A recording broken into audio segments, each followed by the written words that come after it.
My parents always favored my adopted brother. So 10 years later, I walked away and got my revenge. Tea was a regular Saturday morning, the kind where cartoons are blaring and you're munching on cereal right from the box. That was until mom and dad sat me down at the kitchen table. Their faces had that we need to talk look, which usually meant I was either in trouble or something weird was up. Turns out it was the latter. We've been thinking a lot about this, and we feel it's the right time to tell you, Dad began, clearing his throat like he was about to announce we were moving to Mars. Mom took over with a kind of enthusiasm usually reserved for surprise trips to the amusement park. We've decided to adopt a child. You're going to have a little brother. Honestly, I didn't know whether to be excited or worried. I was 8, an only child, quite content with my stash of toys and undivided parental attention. Why do we need another kid? I asked, not trying to hide my confusion.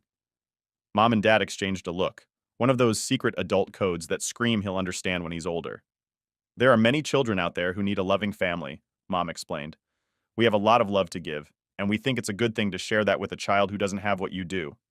It sounded noble when she put it like that, but all I heard was I might have to share my room, my toys, and worse, my parents.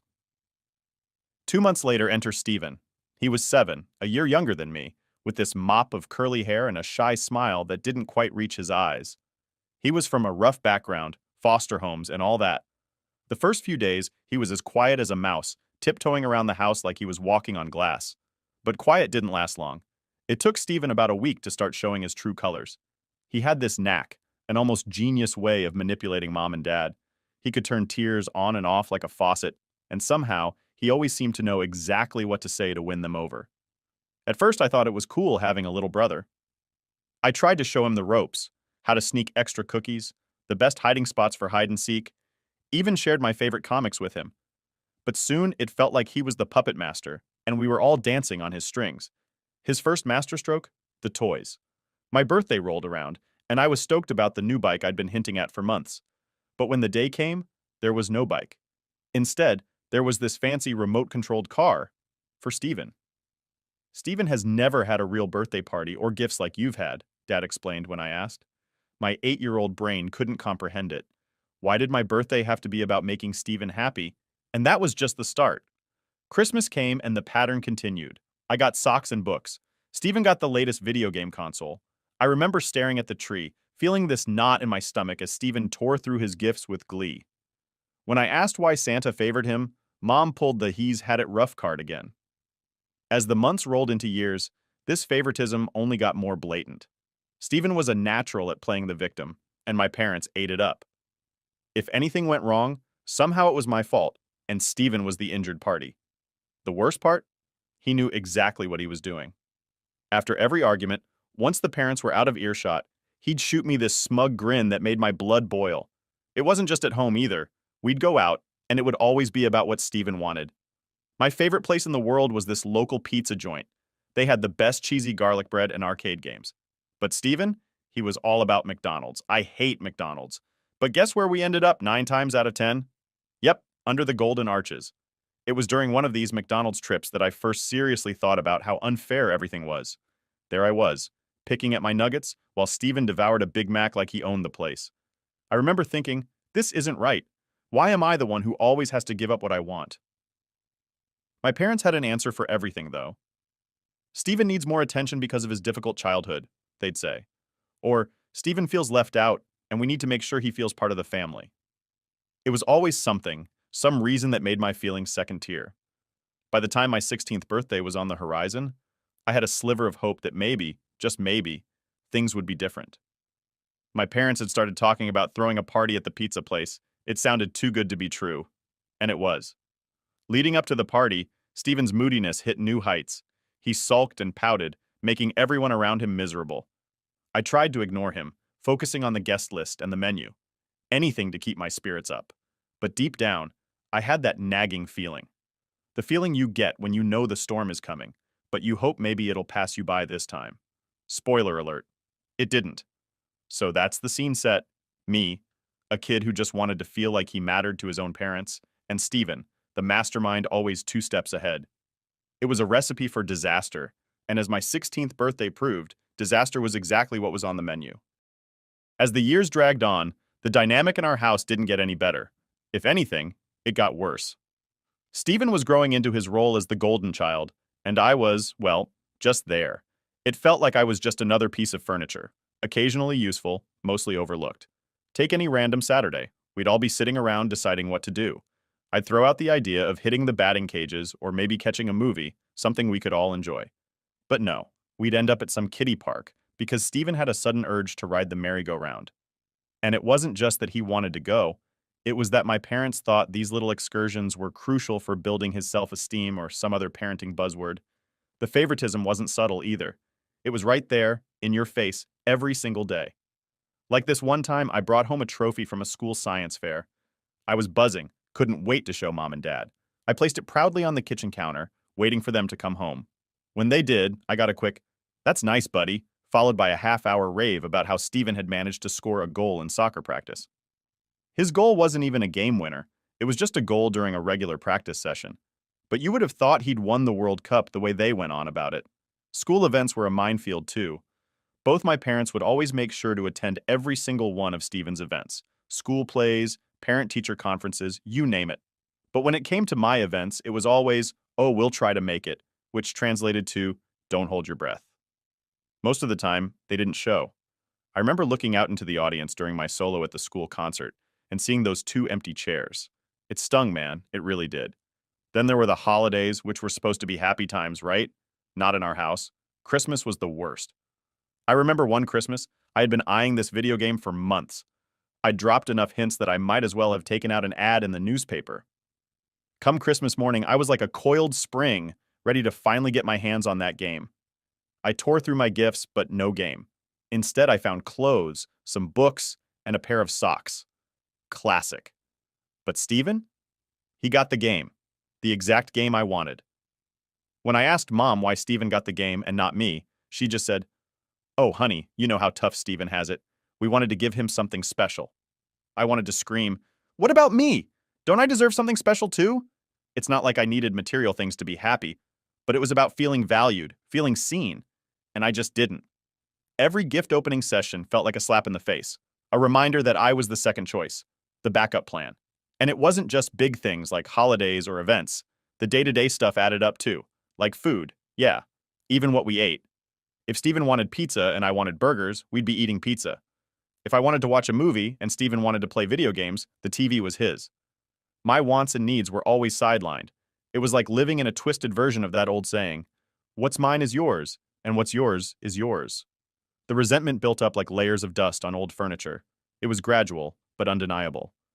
I started spending more time alone in my room, headphones on, just trying to block out the unfairness of it all. I grew quieter at dinner, spoke less about my day, my achievements, because what was the point?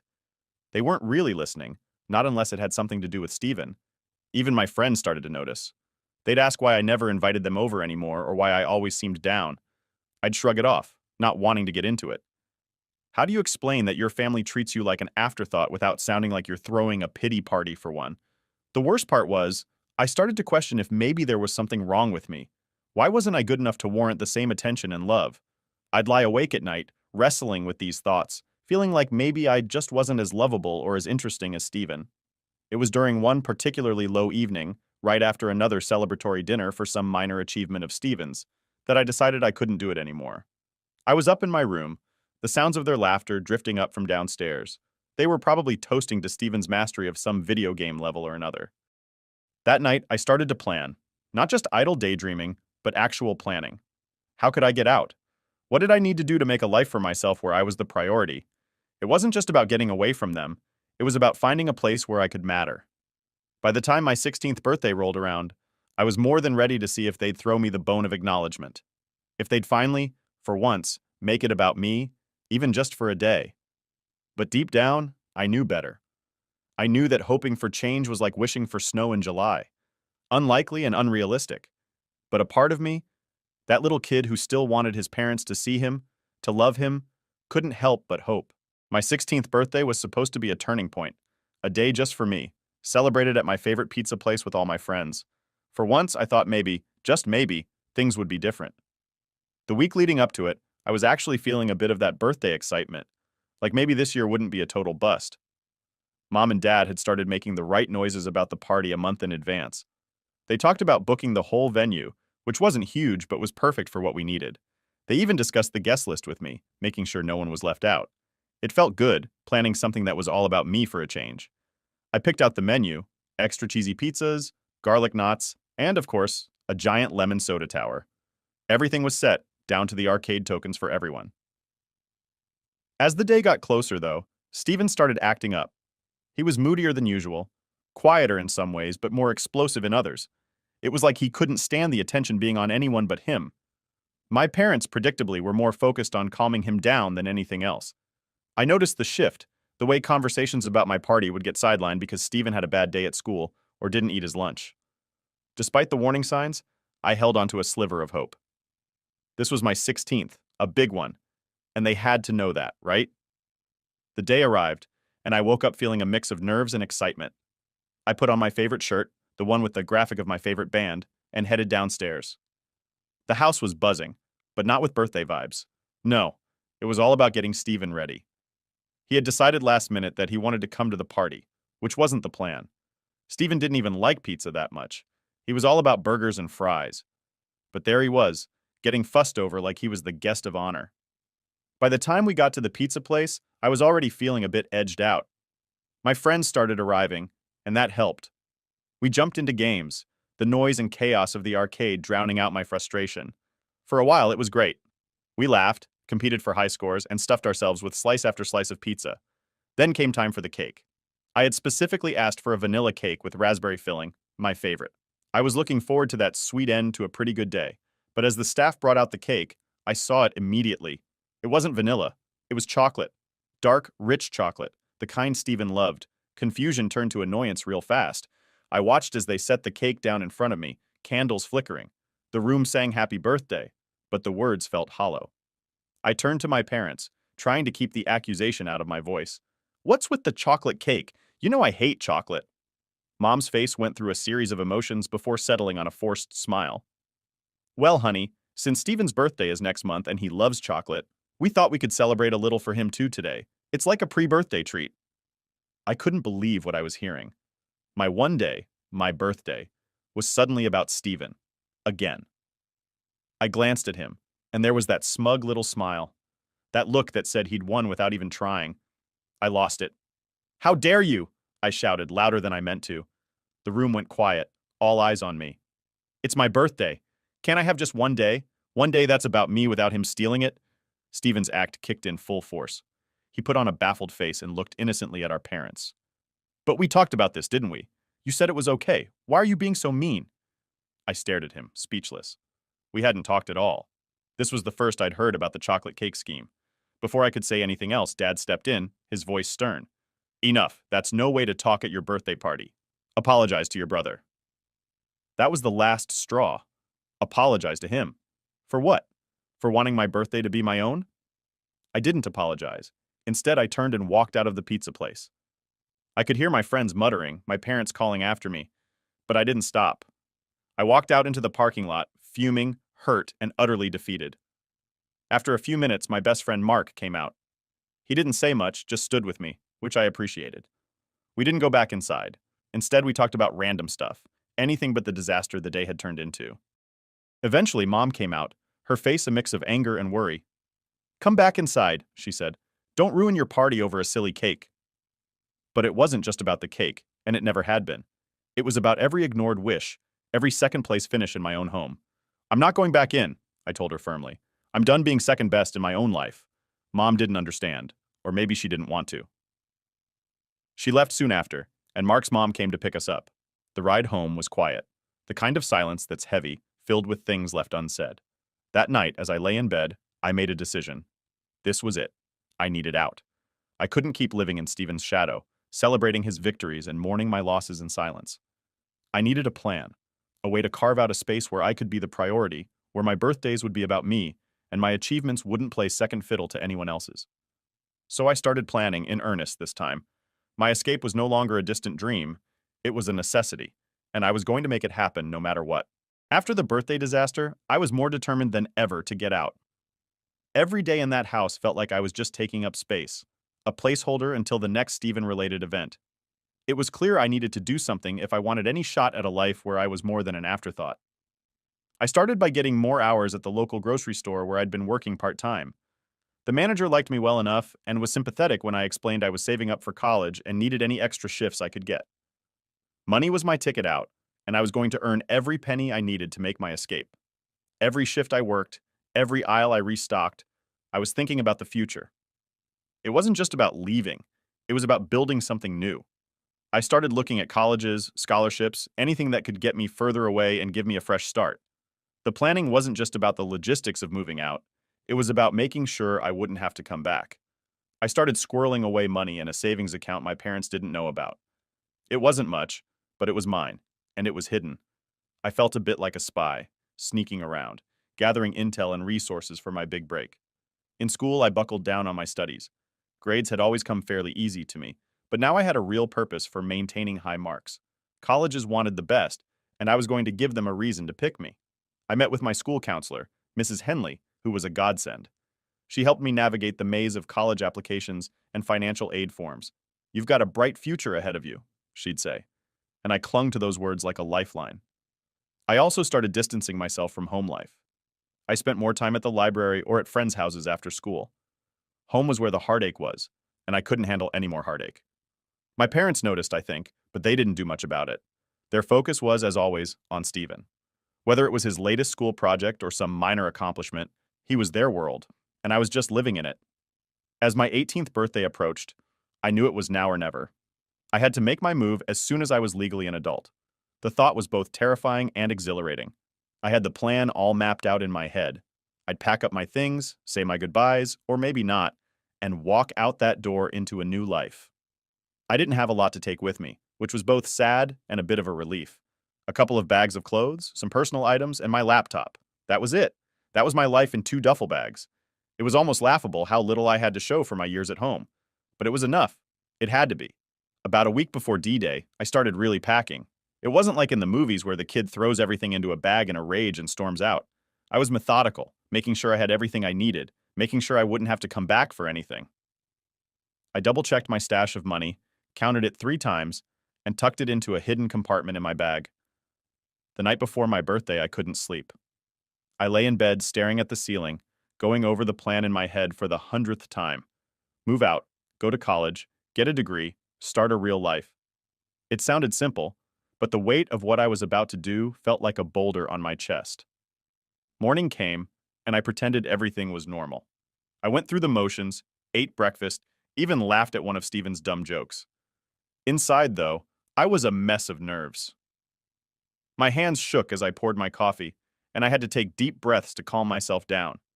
The plan was to wait until everyone was out of the house, but fate, it seemed, had a different idea. My mom decided to work from home that day, and Stephen had a half day at school. My window of opportunity was closing fast, and I knew it. I waited, heart pounding, until my mom was on a long conference call. Then I grabbed my bags, which I'd hidden under my bed, and tiptoed down the stairs. Every step was a thunderous echo in my ears, every creak of the floorboards a shout. I made it to the front door, hand on the doorknob, when my mom walked out of her office. "Where are you going with those?" she asked, eyes narrowing. For a moment, I considered lying, saying I was just taking out some old clothes for donation. But I was done lying, done pretending. "I'm moving out," I said, voice steadier than I felt. The look on her face was a mix of confusion and concern. "Moving out? Why? What's wrong?" "Everything's wrong," I replied. "I can't do it anymore. I can't live here feeling like a ghost in my own home." Mom was silent for a moment. Then she said, "Is this about Stephen? Is this because we got him a car for his birthday?" It was so much more than that. But how could I explain years of neglect in a single conversation? "It's not just about the car," I said. "It's about every birthday, every Christmas, every single day, feeling like I'm second best." We stood there at an impasse, neither of us sure what to say next. Finally, my mom stepped aside. "If that's what you think is best," she said quietly. I nodded, opened the door, and stepped out into the sunlight. It was the hardest and easiest thing I'd ever done. As I walked down the driveway, I didn't look back. I couldn't. I had to believe that there was something better ahead, something worth all this pain. And as I climbed into the cab of my friend's truck who'd agreed to help me move, I felt a mix of fear and relief. I was free.